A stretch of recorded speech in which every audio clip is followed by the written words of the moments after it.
BJP. Alappuzha തെക്ക് ജില്ലാ കമ്മിറ്റിയിലെ കലഹം കൂടുതൽ രൂക്ഷമാവുകയാണ്. 3 ഭാരവാഹികളുടെ കൂട്ടരാജിക്ക് പിന്നാലെ കൂടുതൽ പേർ രാജിക്ക് സന്നദ്ധരായിരിക്കുകയാണ്. പ്രസിഡന്റ് സന്ദീപ് വാചസ്പതിയുമായി ഒത്തുപോകാനാവുന്നില്ല എന്നുള്ളതാണ് ഇവർ പറയുന്നത്. പ്രശ്നം തീർക്കാൻ സംസ്ഥാന അധ്യക്ഷൻ രാജീവ് ചന്ദ്രശേഖർ ഇപ്പോൾ ഇടപെട്ടിരിക്കുകയാണ്. താൽക്കാലിക വെടിനിർത്തലിനാണ് ഇപ്പോൾ ശ്രമം. ആലപ്പുഴ തെക്ക് ജില്ലാ കമ്മിറ്റി പ്രസിഡന്റ് ഏകാധിപത്യപരമായാണ് പ്രവർത്തിക്കുന്നത് എന്നും ഇത് അംഗീകരിക്കാൻ സാധിക്കില്ല എന്നുമാണ് പ്രവർത്തകർ ഒന്നടങ്കം പറയുന്നത്. ദീർഘകാലം പാർട്ടിയിൽ പ്രവർത്തിച്ചവരടക്കം നേതാക്കളോട് തീർത്തും നിഷേധാത്മക സമീപനമാണ് പ്രസിഡന്റിനുള്ളത്. വളരെ കാലമായി ഇതിൽ കടുത്ത അതൃപ്തി പുകഞ്ഞുകൊണ്ടേയിരിക്കുകയാണ്. തനിക്ക് ഇഷ്ടപ്പെട്ടവരെ മാത്രം ഉയർത്തി പദവികളിൽ അവരോധിക്കാൻ പ്രസിഡന്റിന്റെ ശ്രമത്തിൽ പ്രതിഷേധിച്ചാണ് അടുത്തിടെ മണ്ഡലം പ്രസിഡന്റ് വിനീത് ചന്ദ്രൻ, സെക്രട്ടറി സ്മിത വിശ്വനാഥ്, ട്രഷറർ ഹരീഷ് ബെന്നി എന്നിവർ രാജിവെച്ചിട്ടുണ്ടായിരുന്നത്. ഇതോടെ കൂടുതൽ പേർ എതിർപ്പുമായി എത്തുകയായിരുന്നു. വൻ പൊട്ടിത്തെറിയിലേക്ക് പ്രശ്നം നീങ്ങുന്നുവെന്ന് കണ്ടതോടെയാണ് രാജീവ് ചന്ദ്രശേഖറിനെ ഇടപെടേണ്ടി വന്നിരിക്കുന്നത്.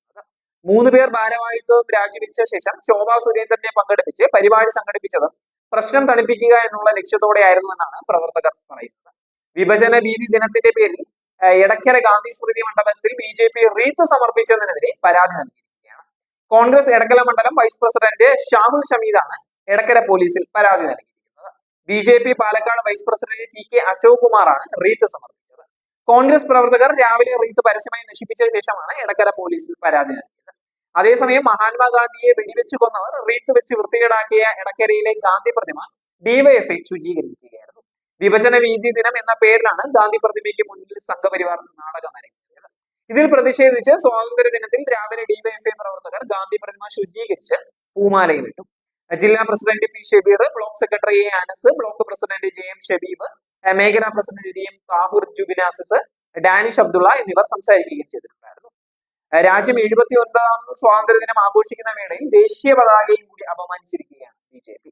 തിരുവനന്തപുരത്തും കണ്ണൂരിലും ബി.ജെ.പി. കൊടിമരത്തിലാണ് പ്രവർത്തകർ ദേശീയ പതാക ഉയർത്തിയത്. തിരുവനന്തപുരം പേട്ട ജംഗ്ഷനിലും കണ്ണൂർ മുയിപ്രയിലുമാണ് സംഭവം നടന്നത്. 2002 ഫ്ലാഗ് കോഡ് ഓഫ് ഇന്ത്യയുടെ ലംഘനമാണ് നടന്നിരിക്കുന്നത്. രാഷ്ട്രീയ പാർട്ടികളുടെ കൊടിമരങ്ങളിൽ ദേശീയ പതാക ഉയർത്താൻ പാടില്ല എന്നുള്ള മാനദണ്ഡത്തിന്റെ ലംഘനമാണ് നടന്നതെന്ന് ചൂണ്ടിക്കാട്ടി കണ്ണൂരിൽ ഡിവൈഎഫ്ഐ പോലീസിൽ പരാതി നൽകി.